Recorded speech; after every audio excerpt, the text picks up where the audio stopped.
Some lies are so perfect, the only way to fix them is to erase the liar. The city never truly slept. It only flickered. At 2:17 a.m., the streets glistened like oil-slicked glass, neon lights bleeding into puddles, steam rising from the manholes. The rain had stopped, but the scent of iron and asphalt still clung to the air, heavy, metallic, and unclean. Detective Daniel Hale stood over the body, collar turned up against the drizzle. The woman was half immersed in the gutter, her hair fanning out like kelp. One heel still on, the other missing. The crimson polish on her nails was unchipped. Forensics clocked time of death at about midnight, said the technician, voice muffled behind a mask. Third victim in less than a month. Same signature, incision below the left ear. Daniel nodded absently. The cut was deliberate, almost reverent. There was something ceremonial about it, like punctuation marking the end of a private confession. The streetlight above flickered twice, then steadied.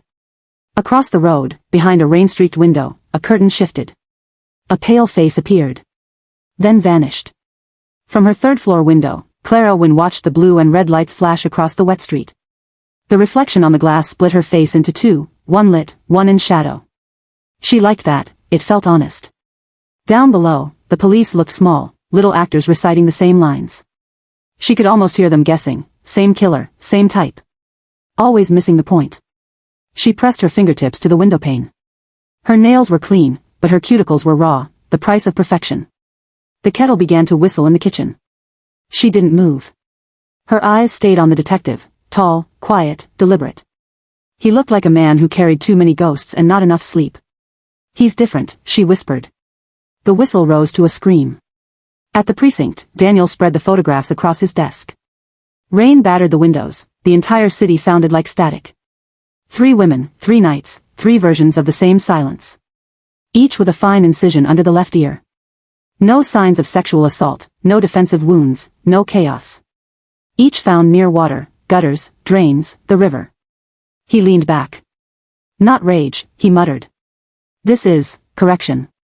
Their faces stared back at him from the glossy photos. Wide eyes, not terrified, startled. As if they'd seen something familiar right before the end. He circled the locations on the map. The pattern curved like a crescent moon. He didn't notice the same name appearing twice in the witness list. Clara Wynne. Clara's apartment was the kind of clean that made people uneasy.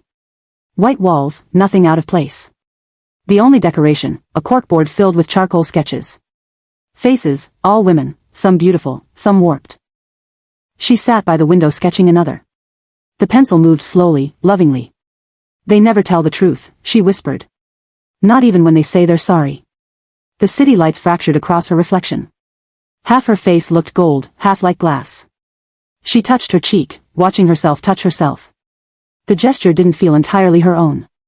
In the silence, a tap dripped. She began to hum, low, off-key, strangely soothing. Daniel revisited the first crime scene days later. The rain had washed away most traces, but memory doesn't clean so easily. He crouched near the curb where the first body was found. The same smell of lilies, someone had left fresh ones again. A florist's van had been spotted nearby the night of the murder. He pressed his hand against the glass of the dark shop. Oily fingerprints glistened faintly under the light. He sent them to the lab. The call came before dawn. Detective Hale, the prints match a Clara Wynne. She was a witness at the second scene. The one who called it in? Yes, sir. But she also worked at the same design firm as the third victim. Daniel was silent for a long time. Then, send me everything you've got. The hallway outside her apartment smelled faintly of jasmine and bleach. Clara opened the door before he could knock twice. She smiled, polite, contained.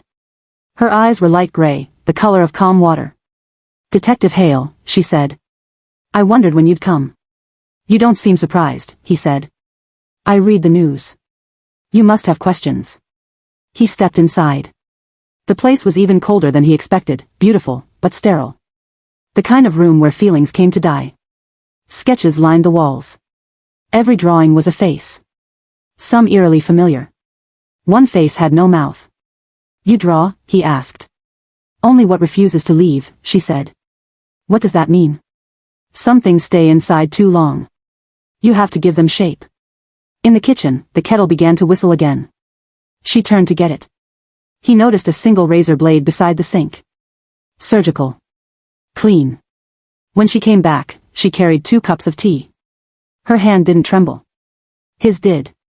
You knew one of the victims, he said carefully. 2, she corrected softly. Grace was my neighbor. Lauren, my coworker. And the 3rd? I didn't know her, she said. But she was the same kind. The same kind? The kind that smiles while they lie. You can tell, the eyes never follow. He leaned forward. You sound like you've studied them. She smiled faintly. You would too, if you'd been lied to your whole life. He hesitated. You think the killer is punishing liars? No, she whispered. Saving them. Her words hung in the air like smoke. Outside, thunder rolled. Somewhere, a siren echoed and faded. When Daniel left, he felt watched all the way down the stairwell. He couldn't sleep that night. Her voice kept looping in his mind. The killer is saving them. He reopened the case photos. A faint white residue appeared near every wound. Not dust. Lye, a cleansing agent. He slammed the folder shut, pulse racing. By morning, he was back at her apartment. The door stood open. The walls were bare. The sketches, gone. On the table lay a single sheet of paper. A charcoal portrait of him. His mouth erased. A single line beneath. You looked too long. Now you see. 3 nights later, the call came in. A body found by the East River. Detective Daniel Hale. Hands crossed neatly over his chest. A shallow cut under his left ear. A white lily resting on his sternum. No signs of struggle. No sign of pain. The aftermath. The city mourned him for a week. A good detective, they said. Dedicated. Obsessed. Lost too soon. The press called the case the Lily Murders. 4 victims. 1 vanished witness. Across town, in a small cafe by the river, a woman stirred her tea slowly. Her reflection rippled across the cup. For a second, she saw his face instead of hers. She smiled faintly. They always want the truth, she whispered. But they never survive it. The spoon clinked softly. Outside, rain began again, soft, persistent, endless. Months later, an art gallery opened an anonymous exhibit titled The Silent Hours. 20 portraits lined the walls. All women. Except one. At the very end hung a single portrait of a man.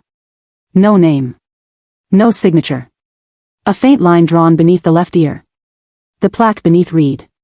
Some wounds don't kill. They transform. When the lights dimmed for closing, a woman stood silently in the corner, half lit by a reflection.